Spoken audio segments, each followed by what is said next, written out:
प्रिय बंधुओं तथा देवियों, पूर्व प्रवचन श्रृंखला में संत श्री राम साहेब जी के द्वारा बहुत ही सुंदर जीवन कल्याणकारी, शांतिदायक, आशा से रहित जीवन, संतोष का जीवन कैसे जिए, इस पर श्रवण कर रहे थे। जीव की खुराक ज्ञान है, शरीर की खुराक दाल भात रोटी साग सब्जी मेवा मिष्ठान ये सब है। शरीर की खुराक न देने से कौन दशा होती है शरीर की, सब जानते हैं। भोजन न देने से शरीर की कौन दशा होगी, सब जानते हैं। कमज़ोर हो जाएंगे, शरीर नहीं रह जाएगा, बिस्तर पकड़ लेंगे, फिर क्या हो जाएगा अंतिम में, राम नाम सत्य है। इसी तरह रोज रोज हम जैसे शरीर को भोजन देते हैं, शाम सुबह देते हैं, नहीं तो 24 घंटे में एक बार तो देते ही हैं। भोजन नहीं देते हैं तो फल देते हैं, पानी तो देते ही हैं। ये चाहिए ही चाहिए। शरीर को बनाए रखने के लिए हमको भोजन चाहिए। मन में शांति हमारे बनी रहे, इसके लिए क्या हम कभी सोचते हैं? जीव के लिए क्या खुराक है? तन की खुराक दाल भात रोटी मेवा मिष्ठान साग सब्जी घी दूध है, तो जीव की खुराक क्या है? जीव की खुराक है अच्छे अच्छे विचार, सुंदर ज्ञान, आत्मज्ञान उसे चाहिए। सब लोगों के बहुत बड़े बड़े ज्ञान हैं, राजनीतिक का ज्ञान है, बिजनेस का ज्ञान है, पद पोस्टिंग का ज्ञान है, इंजीनियरिंग का ज्ञान है, लेकिन आत्म ज्ञान न होने से सब भटक रहे हैं। बड़े बड़े ज्ञानी लोग भी कुछ दिमाग में उनके सूझता नहीं है, वे पत्थर की मूर्ति को ही दूध पिलाने के लिए तैयार रहते हैं और पेड़ पहाड़ पूजने के लिए ही तैयार रहते हैं। आकाश पाताल में खोजते रहते हैं, हर जगह हाथ मारते रहते हैं, भटकते रहते हैं, भेड़िया धसान में पीछे लगे रहते हैं लाइन में, क्योंकि उन्होंने आत्म ज्ञान, महापुरुषों ने कहा है कि आत्म ज्ञान बिना नर भटके, कोई मथुरा कोई काशी, पानी में मीन पियासी, मोई सुन सुनी आवे हासी। तो भाई सदगुरु की जरूरत है, जिनसे हमें आत्मज्ञान मिले। आत्मज्ञान हो जाता है तो ये घर गृहस्थी में भी बहुत सरलता से, मस्ती से, सुख शांति से जीवन बीतता है, बड़े संयम सदाचार से। तो वहाँ स्वर्ग ढूंढना नहीं पड़ता, स्वर्ग आ जाता है।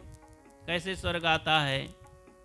सुमति रहे परिवार में, ता घर स्वर्ग समान, संत सेव गुरु भक्ति करो, लेवै मुक्ति महान।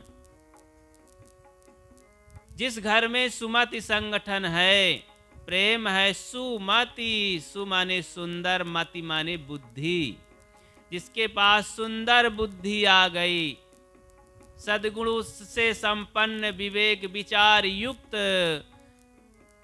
छान विचार के जो लोग सोचते विचारते करते धरते हैं, सद्बुद्धि है, तो फिर क्या पूछना, उस परिवार में स्वर्ग उतर आता है।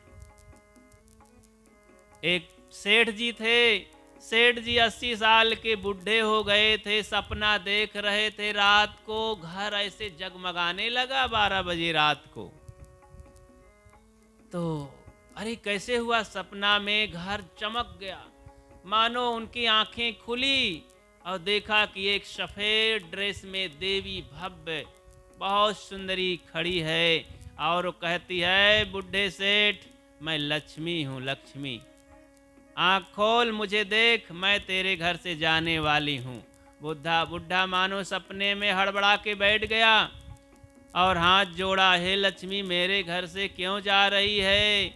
मेरे 4-5 पुत्र हैं, 4-5 बहुएं हैं, और यहाँ से तू चली जाएगी तो मेरे बच्चों की क्या दशा होगी? कहें घबरा मत, मैं कुछ वरदान देना चाहती हूँ, तेरे घर से अब जाऊंगी, बहुत दिन हो गए रहते रहते, एक जगह ऊब लग जाती है। तो लेकिन एक वरदान दूंगी मैं। सोचा कि जब आप चली ही जाएंगी, नहीं मानेंगी तो एक दे के जाइए, लेकिन मैं बूढ़ा आदमी क्या मांगूं, 2 दिन में मरना है मुझे। मेरे बहू बेटों को आशीर्वाद वरदान दे के जाओ, सदा सुखी रहें। देखो, माता पिता की अंतिम कल्पना भी यही रहती है, अपने लिए नहीं सोचते हैं, अपने बच्चों के लिए सोचते हैं, मेरे बच्चे सुखी रहें। ये भी एक ममता ही है, माँ की ममता। तो लक्ष्मी जब ऐसा कही तो बुढ़ा सोचा, कहें मुझे थोड़ा सा समय दीजिए 2-3 घंटा के लिए, मैं एक मीटिंग कर लूं। कहें ठीक है, मैं अब सुबह 8 बजे निकलूंगी तेरे घर से। बस अंधेला छा गया, बुढ़े की नींद खुल गई, जल्दी से दरवाज़ा खोला, दीपक जलाया और सबको जगाया, बहुओं को जगाया, बेटों को जगाया। सब हड़बड़ी में जगे, कहें आज क्या हो गया पिताजी, हम 8 बजे तक सोते हैं, तुम 4-5 बजे ही जगा दिए। बहुओं ने सोचा कि शायद पिताजी अब अंतिम स्थिति में हैं, अब कहीं गड़ा हुआ धन बताएंगे, क्योंकि दुनिया के लोग सब धन के लिए जा जा करके कान में, उनके मुंह में कान लगाने लगे। पिताजी क्या कह रहे हैं, अरे कहें नहा धो के आओ सब लोग, मेरे पास एक बहुत ज़रूरी बात है। सब हड़बड़ी में आए, बेटा बेटी सब जितने बहू रहे, तो एक कमरे में बैठे। ध्यान दें, पिताजी क्या बात है। पिताजी ने कहा ऐसी ऐसी रात की घटना हुई, लक्ष्मी हमारे घर से जाने वाली हैं, जाने के पहले एक वरदान दे के जाने वाली हैं, एक कह देंगी। ऐसा कुछ बच्चों मांगो, ऐसा विचार करो कि सदा सुखी रहो। एक ही वरदान है तो जरा विचार करो, सब लोग मीटिंग करके पास कर लो। बड़े बेटे ने कहा पिताजी मेरे विचार से है कि आज दुनिया में धन सब कुछ है, धन अगर देवी दे दे तो हम धन से सब कुछ कर लेंगे, सब कुछ कर लेंगे, घर बनवा लेंगे, बच्चों को पढ़ा लिखा के शादी ब्याह कर लेंगे और बिजनेस व्यापार बढ़ा लेंगे और दान पुण्य धर्म सब कर लेंगे। कहें हाँ बेटा ये तो है, धन का जमाना तो है, लेकिन घर बनवाने में भी कम से कम साल भर तो लगते ही हैं, 2-3 मंजिल बनाने में। इस परिवार के लिए एक बड़ा घर चाहिए तो अलग से झोपड़ी में रहना पड़ेगा, साल भर मेहनत करके तैयार होगा। दूसरे बेटे ने कहा पिताजी बना बनाया घर लक्ष्मी दे दें हमें 10 मंजिल का, तो हम लोग एडजस्ट कर लेंगे, सुखी हो जाएंगे। तीसरे बेटे ने कहा कि पिताजी हमारे शंका है, प्रश्न कि हमारा घर भी बढ़िया हो, धन भी बढ़िया हो, बच्चे हमारे सब विकलांग हों, इधर उधर बेरोजगार हों, तो क्या घर को चबाएंगे? अरे सब बड़ी बड़ी पोस्ट पर मंत्री डिप्टी कलेक्टर रहें तब सुखी रहेंगे। चौथे बेटे ने कहा पिताजी पद पोस्ट हो लेकिन सब बुद्धू रहें तो क्या करेंगे, बुद्धिमान हमारे सब बच्चे हों। बहुओं ने कहा, बड़ी बहू कहती है पिताजी ये सब पुरुष लोग हैं, अपनी अपनी बात मुद्दा रखते हैं, हम लोग नारियां हैं, औरतें हैं, हम लोग तो भाई बिना गहने के कभी हमारा कोई मूल्य नहीं है, हमको तो सोने चांदी के गहने देवी दे दे, हम सुखी रहेंगे, नमक रोटी खा के गहने से सुंदर दिखेंगे। मझली बहू ने कहा हमको खाने पीने के लिए चाहिए, और फिर तीसरी ने कहा नहीं नहीं हमको तो शौक श्रृंगार की चीज़ें चाहिए। ऐसे करते करते छोटी बहू ने कहा पिताजी ये सब क्या हमारे भैया दीदी लोग कह रही हैं। कहीं भाई अब सब लोग अपना अपना मुद्दा रखने के हकदार हैं, मैं सुन रहा हूँ, मेरे समझ में नहीं आ रहा है, इतना सारा मुद्दा उठ गया है, क्या मांगे लक्ष्मी से, मिलना एक ही है। लक्ष्मी छोटी बहू ने कहा कि पिताजी आप 80 साल के हैं, जरा दुनिया को देख चुके हैं, विचार करो, क्या धन से कोई सुखी हुआ है, क्या मकान से कोई सुखी हुआ है, क्या बाल बच्चों से कोई सुखी हुआ है, क्या सुंदरता से कोई सुखी हुआ है? क्या गहनों से कोई सुखी हुआ है? अरे सुखी होते सोना चांदी से तो सोनार लोग सुखी हो जाते। ये बड़े बड़े सूरत में हीरे के जौहरी लोग हैं, उनके घरों में भी उनकी बहुएं फांसी लगा के मरती हैं, लड़ाई झगड़ा हुआ करता है, नींद नहीं आती है, नींद की गोलियां खाती हैं। क्या सोना चांदी और हीरे जवाहरात से कोई सुखी होता है? पिता ने लंबी सांस लिया कि सही बात है बेटी, लेकिन मांगे तो क्या मांगे? आज तक मैंने संसार में सुखी नहीं देखा। एक मन में बात होती है तो लगता है क्या कहूं। तब तक बहू कहती है, पिताजी मेरे मन में एक बात है कि और लक्ष्मी से कुछ ना मिले। आप लोग क्या सोचा करती हैं, अगर मांगना पड़े लक्ष्मी से तो क्या मांगेंगी? तो छोटी बहू ने कहा, पिताजी मेरे मन में होता है और कुछ ना मिले, लक्ष्मी हमको आपसी प्रेम दे दे, एक वरदान देते, हम सब लोग देवरान जेठान भाई बंधु लड़के बच्चे प्रेम और एकता में रहें, चाहे हम नमक रोटी खा के रहें पर प्रेम एकता में रहें और कुछ नहीं चाहिए। बुढ़ा तो उछल पड़ा, बेटी यही तो मेरे मन में भी हो रहा है कि मेरे बच्चे प्रेम संगठित हो करके एकता बना के रहें, तब हम सुखी हो जाएंगे। बस मुद्दा तैयार हो गया, अब यही मांगना है। बहुत बढ़िया छोटी ने लखाया और जा कर के लक्ष्मी प्रकट हुई 8 बजे और कहा मांगो जल्दी से, नहीं मैं जाने वाली हूँ। तब हाथ जोड़ करके बुढ़े ने कहा अपने बच्चों की ओर से कि हे लक्ष्मी देवी, मेरे बच्चों की मांग है कि आप हमारे परिवार में सुमति संगठन प्रेम दे दीजिए और कुछ नहीं। लक्ष्मी लंबी सांस लेने लगी कि अरे बुढ़े बाबा ये क्या मांग लिए हो, यही तो घट गया था इस परिवार में। इतना बड़ा परिवार होने से कलह होने लगा था, गंदगी होने लगी थी, धर्म घट गया था, प्रेम घट गया था। तो मैं सोचा मैं यहाँ नहीं रहूँगी, अब जहाँ प्रेम एकता होगी वहीं मैं रहूँगा। जब तूने ये वरदान ले ही लिया तो वचन के अनुसार अब मैं नहीं जाऊँगी, यहीं रहूँगी। सब लोग खुशहाल हो गए, लक्ष्मी वहीं रह गई और दिन दूना रात चौगुना उनके घर में प्रेम एकता का पाठ होने लगा, हंसी और का कहा होने लगा। शाम सुबह बच्चे संस्कारी होने लगे, बूढ़ों की सेवा होने लगी, संत गुरुजनों का आगमन होने लगा, सत्संग धर्म परमार्थ दान पुण्य होने लगा। न धन की कमी है, न प्रेम की कमी है, न खुशियों की कमी है। इसीलिए कहा गया जहाँ सुमति तहाँ संपत्ति नाना, जहाँ कुमति तहाँ विपत निधाना। सुमति रहे परिवार में ता घर स्वर्ग समान, संत सेव गुरु भक्ति करो लेवे मोक्ष महान। इस प्रकार उस परिवार में सब बड़े खुशहाल और आनंद प्रसन्नता से रहने लगे।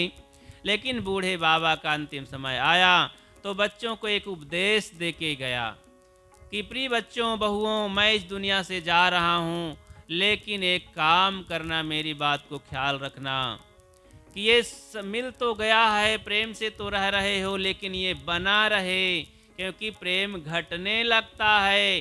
प्रेम ऐसी चीज है कि ये जंगल का पेड़ नहीं है, ये प्रेम क्या है, गमले का पौधा है।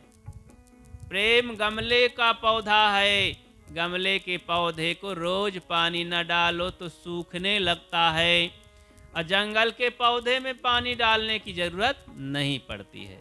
हम सब लोग प्रेम से रहें, देवरान जेठान भाई बच्चे, इसके लिए रोज पानी डालें। कौन सा पानी डालें?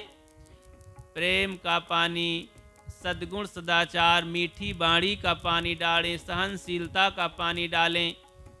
एक जगह की बात है कि पति पत्नी टूट गए थे, कलह कर लिए थे, झटके में तलाक तक पहुंच गए थे। कहें मैं अब तुम्हारे साथ नहीं रहना चाहती। उसने कहा ठीक है, मैं भी नहीं रहना चाहता, तलाक कर लो। अब बहुत गुस्सा गर्मी में यही होता है, क्रोध में। क्रोध अंधा बना देता है मनुष्य को। क्रोध आग है, क्रोध में खून जल जाता है, बुद्धि भ्रष्ट हो जाती है, अंधा हो जाता है। कैसे अंधा हो जाता है? उसे परिणाम नहीं दिखता है कि आगे क्या होगा। क्रोध में जो मन होता है वही आदमी सोचता बोलता करता है, इसलिए क्रोध बहुत खतरनाक है, उससे घर में नहीं रहने देना चाहिए। जब जब क्रोध आवे तो क्षमा कर देना चाहिए। क्षमा की शरण में जा कर के, क्षमा एक देवता है, उस देवता की आराधना करना चाहिए। हे क्षमा देवता, मेरे जीवन में वास करो, मैं खुशियों के फूल खिलाऊं। तो क्रोध आ गया दोनों प्राणी के, और क्रोध में बस बहस कर डाले। लेकिन भीतर तो पति पत्नी की कीमत समझते थे कि डीजे बजा करके, डांस करके, लाखों रुपए करके शादी किए थे, और कितने इसके पीछे माता पिता सगे संबंधी लोग आशा बनाए थे कि ये हमारे बच्चे प्रेम से रहेंगे, और हम 4 दिन में यहाँ तलाक तक पहुँच गए। कितनी मूर्खता है। हमारे भारतवर्ष की शादी बहुत मजबूत होती है, कोई अमेरिका की नहीं है कि 2 दिन में अलग हो जाएं। मन में सोचने लगे, रात बीत रही थी, दोनों प्राणियों में तलाक की स्थिति आ गई झगड़े के कारण। रात को नींद नहीं आई, क्रोध में पत्नी जाकर कहती, अरे भले मानुस, तुम भी जाग रहे हो, मैं भी जाग रही। अच्छा ये बताओ, तलाक तो होगा, लेकिन तारीख तो निश्चित कर लो, कब होगा? सुबह होगा कि शाम को, कि परसों की नरसों? दोनों में बात आई कि ठीक है, जब गमले का पौधा तुलसी सूख जाएगी उसी दिन हम तलाक कर लेंगे। अच्छा ठीक है, दोनों मान लिए। अब सोचे कि गमले का पौधा सूखने ही न पावे, नहीं तलाक हो जाएगा, शादी हमारी छूटने न पावे। क्रोध में तो कह दिए थे, लेकिन भीतर से प्रेम था। अब 3 बजे ही देवी जी गई पानी डालने की, पौधा सूखने न पावे। उधर 4 बजे पति महोदय पहुंचे, 1 लोटा पानी लेकर के सींचने लगे। 2-3 दिन ऐसे करते रहे, पानी डालते रहे चुपके चुपके। एक दिन 5 बजे दोनों साथ ही पहुँचे, पानी डालने लगे तो एक दोनों में आंख मिली, 4 आंखें हुई, मुस्कुरा दिए, कहें अरे छोड़ो भाई, क्रोध में ये सब हो जाता है परिवार में, हम लोग अलग नहीं होंगे, तलाक नहीं होना चाहिए। ये अर्धांगिनी और बहुत यहाँ हमारे भारतीय परंपरा में देवी देवता हैं, और इनसे बढ़ कर के रिश्ता भारतवर्ष में कुछ नहीं है। और हमें स्वर्ग घर को बनाना है। कैसे बनाना है स्वर्ग? तो सुमति और प्रेम से घर में स्वर्ग बनाना है, सहनशीलता और सद्गुण से स्वर्ग बनाना है।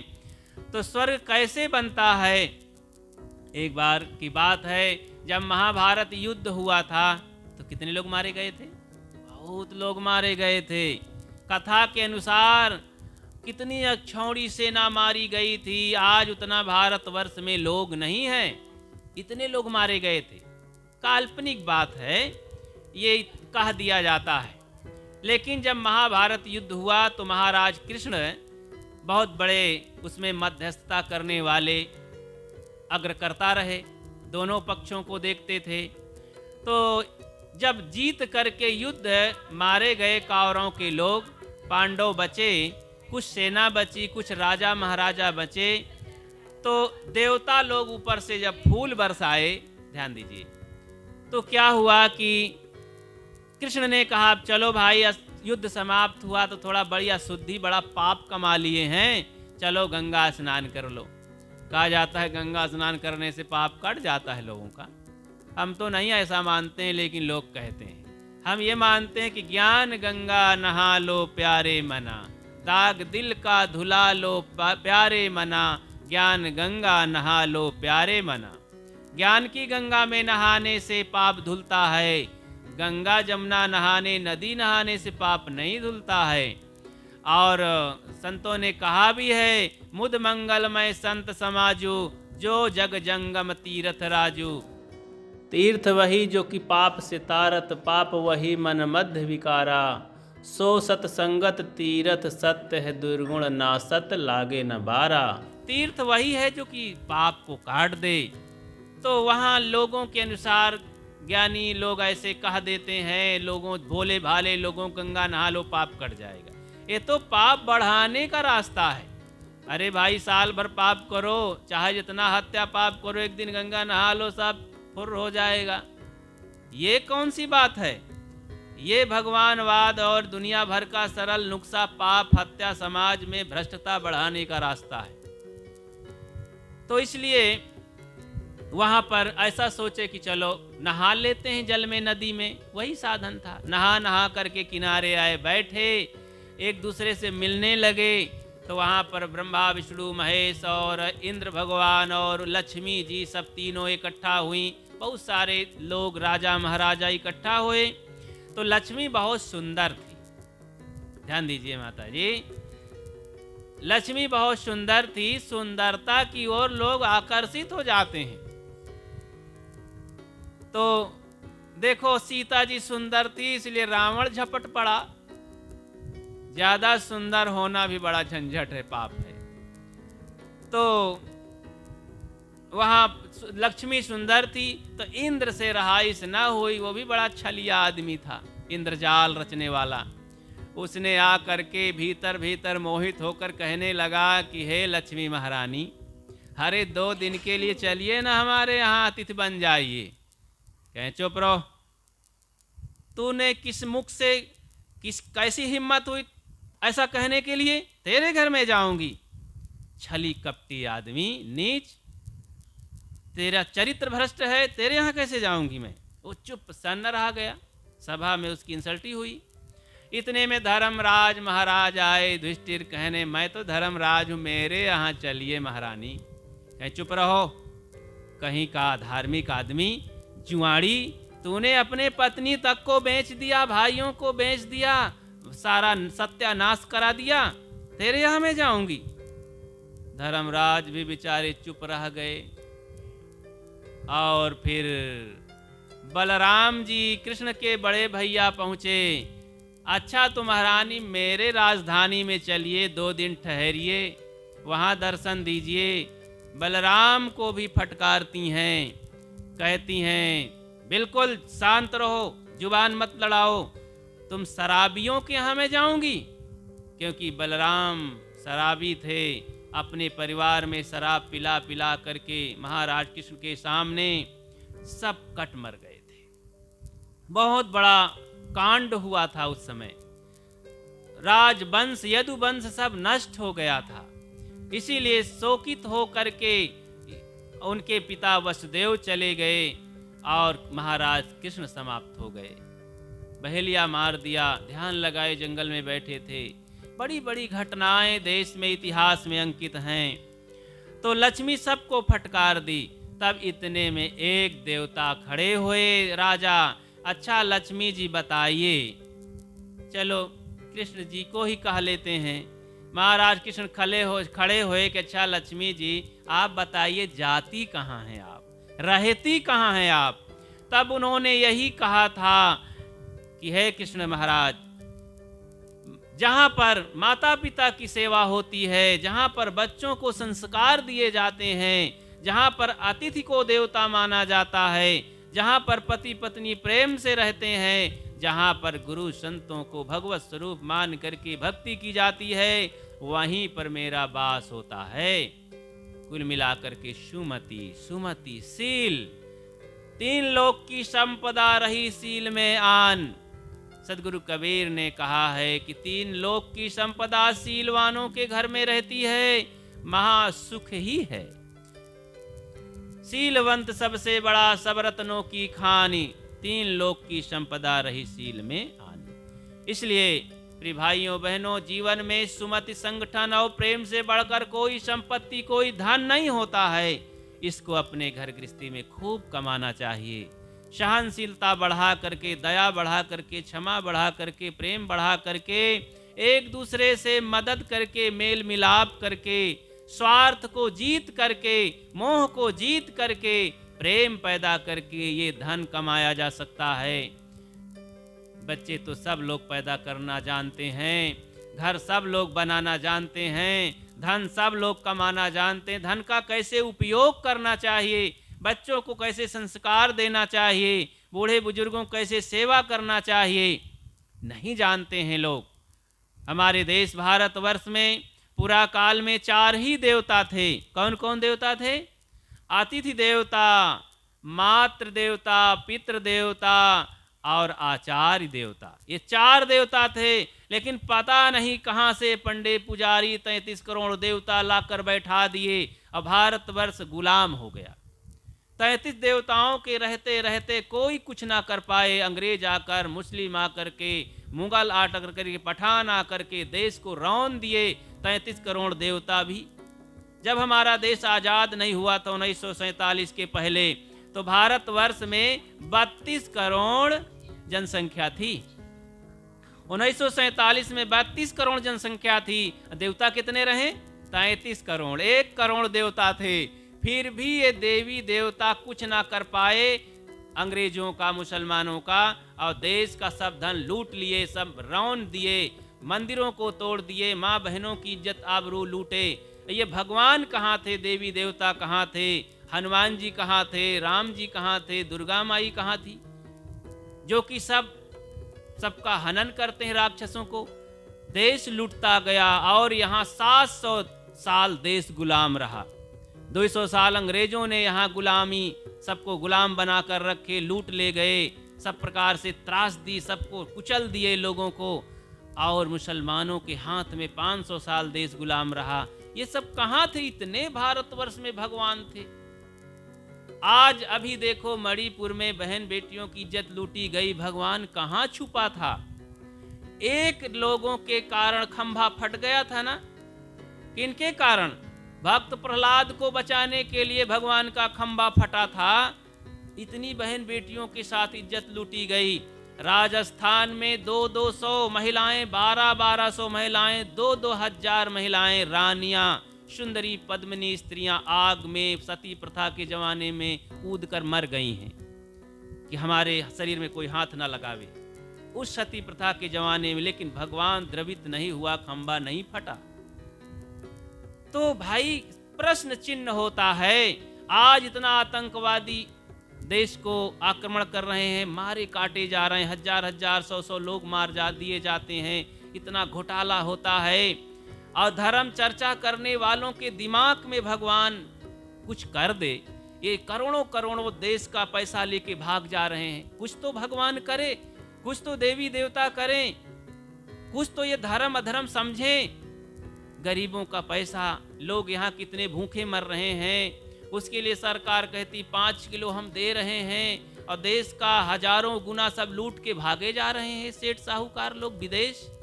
देश में आज 25-25 हजार रुपए सबके कर्ज हो गया है देश।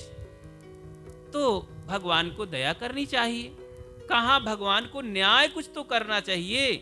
इसलिए लगता है ये दाल में काला है भगवान देवी देवता। इसलिए कर्म सुधार करो, कर्मों के सुधार करने से सारा सुख शांति है। तो घर में हमारे स्वर्ग, देखो ये इतना बड़ा घर है, साफ सुथरा है। आप मंदिर जाते हो, छोटा सा मंदिर होता है, एक पलंग बिछाने की जगह नहीं होती है, छोटी सी मूर्ति होती है, और वहाँ लोग फूल पत्ती चढ़ा के, पंडा किसी तरह शाम सुबह धो देता है, सब गंदा संदा बना रहता है, चींटी सब चढ़ते हैं, उसी पर फूल पत्ती पड़ा कचड़ा रहता है, और जबरदस्ती अगरबत्ती सुलगा करके सुगंधित करते रहते हैं, धक्का में धक्का, पसीना में पसीना सब रगड़ते हैं, और वहाँ पर कहीं सोने न बैठने न शांति की कोई जगह नहीं रहती। देखो आपका घर इतना बढ़िया साफ सुथरा मस्त बेड जगह लगा है, 20 लोग आ जाएं तो आराम से सोएंगे, आप लोग भोजन प्रेम से खिलाएंगी। ये घर स्वर्ग है। आपस में जहाँ प्रेम से रहते हैं माँ बहनें, ये हमारा घर मंदिर है, घर के सभी लोग देवी देवता हैं।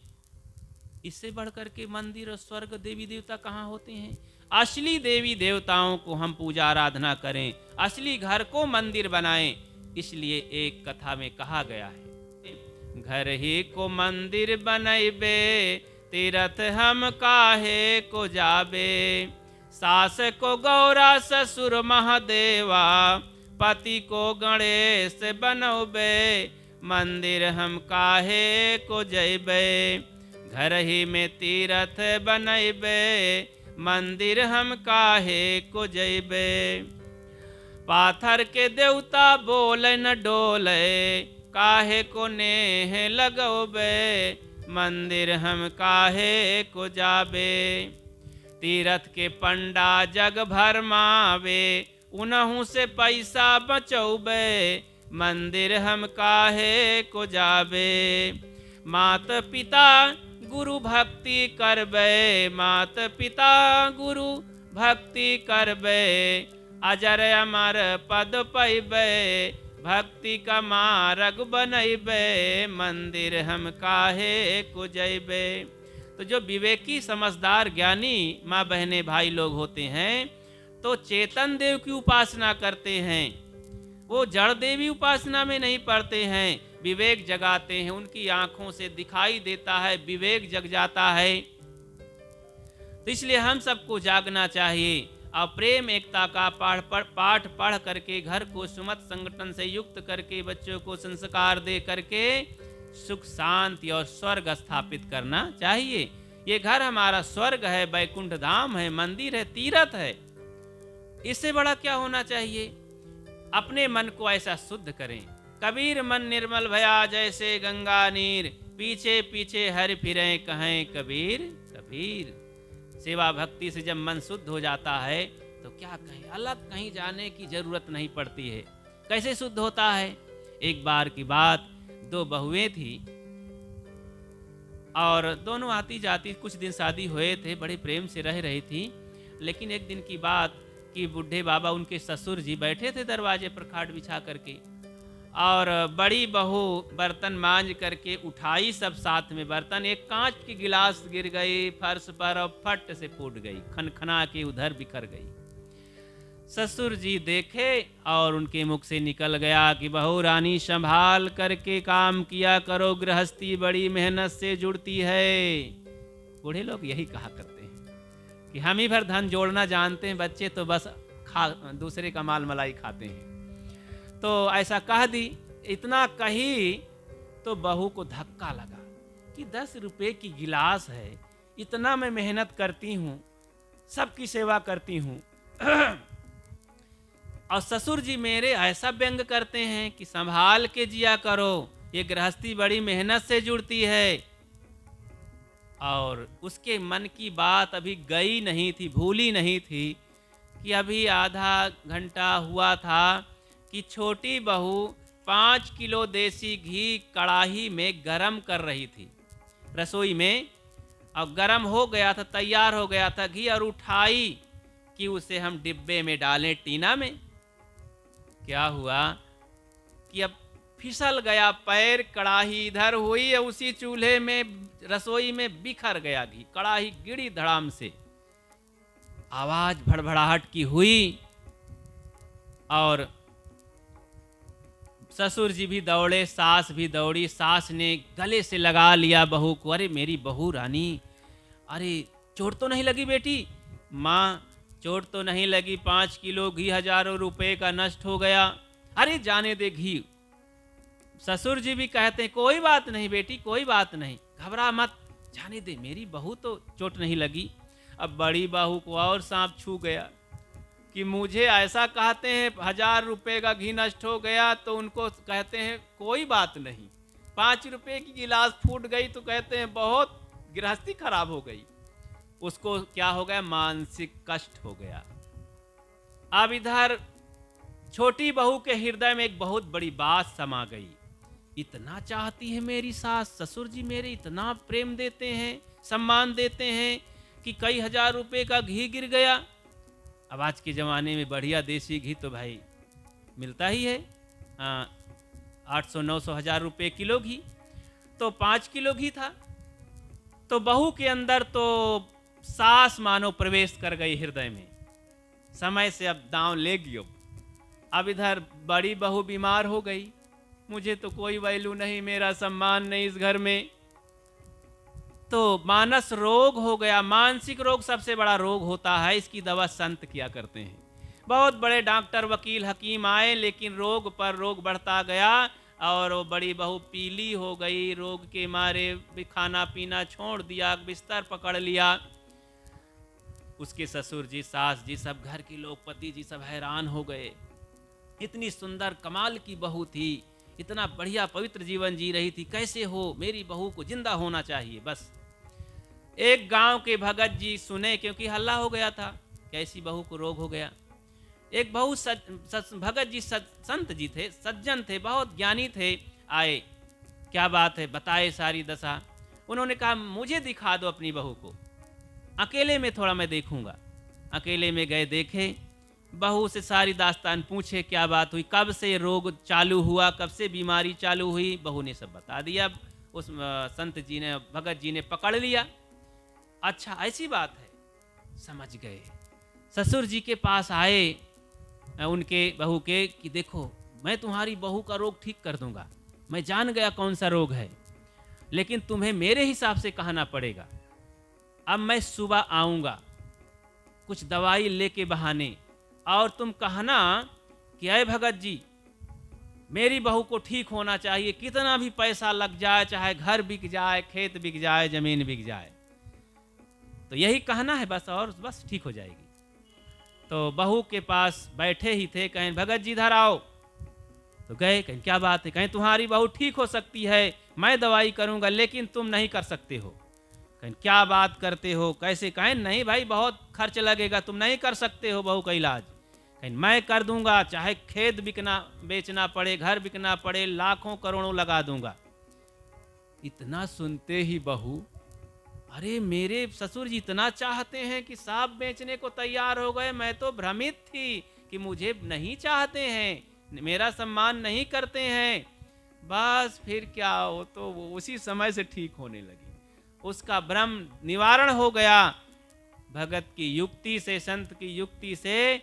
अब बहू सुबह तक में ही काफ़ी खड़ी हो गई, और बस उसका सब बढ़िया हो गया। कुछ टॉनिक दी गई, कुछ फल दिए गए, जूस दिए गए, बस 4 से 10-15 दिन में एक चलने लगी, मस्त हो गई, तंदुरुस्त हो गई। इधर छोटी बहू का हाल सुने। अब धीरे धीरे वर्ष बीत गए। एक दिन उनके सास जी बीमार पड़ गईं, होती है बीमारी कहीं न कहीं।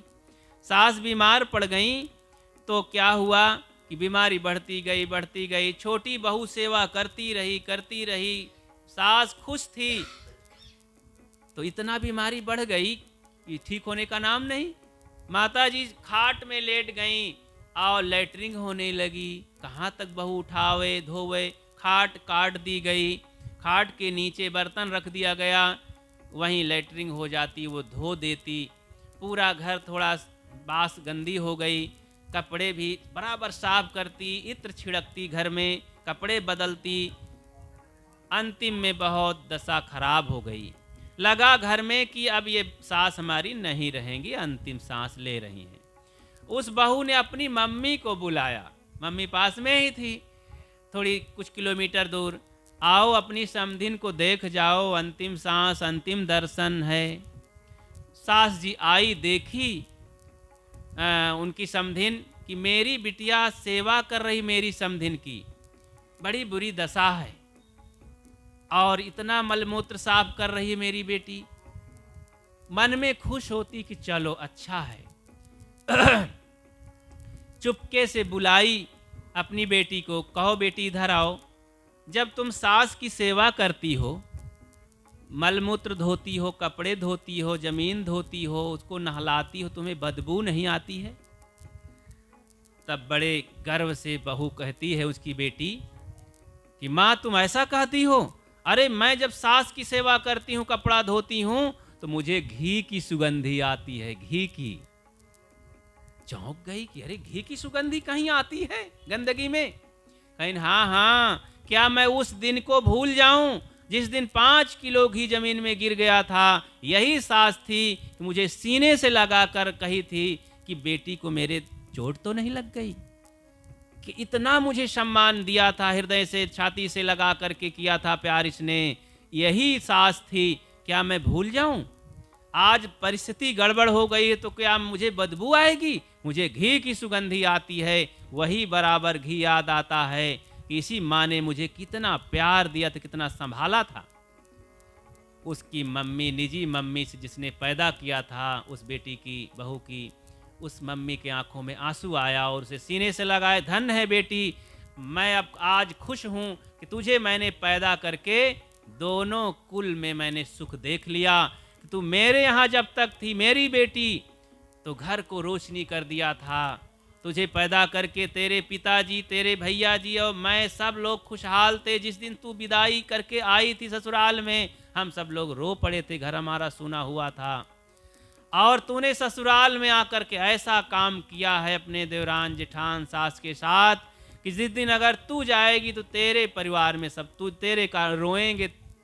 इसलिए ये है कमाई, सेवा शुद्ध होता है, घी की सुगंधी निकलती है हृदय में। इसलिए सेवा सीखें, परिवार में प्रेम सीखें, शंका शिकवा ना करें, संदेह ना करें कि वो भैया क्या करें, मेरे विषय में क्या सोचते होंगे, मेरी दीदी क्या सोचती होंगी, मेरी बहन क्या सोचती होंगी, मेरे सास जी कहीं ज़्यादा उनको धन ना दे दें, उनको मान सम्मान अरे कुछ नहीं, मेरे को ज़्यादा चाहते हैं, सब लोग मुझे चाहते हैं, वाह वाह, सब धन्य है मेरे घर के लोग, सब देवी देवता हैं, सब मेरे बच्चे हैं। ऐसा कह करके खूब आनंद लो, सुबह सुबह उठ करके मुस्कुराओ, सुबह सुबह उठ करके हंसो, वाह कितनी बढ़िया जिंदगी है, हमसे सुखी संसार में कोई नहीं है।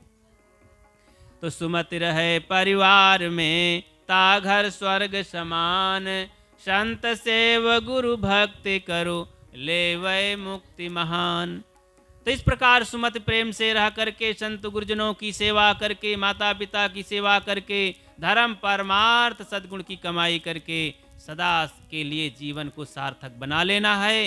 ये मानव जीवन सुंदर मिला है, इसी काम को करने के लिए तो मेरा निवेदन है आप सबसे, बहन भाइयों से, कि सब लोग ऐसा जिंदगी जिएं, इसी में जीवन सफल है, इसी में भगवत प्राप्ति है, और इसी में लोक परलोक सब सुंदर होता है। बोलिए सद्गुरु देव की जय।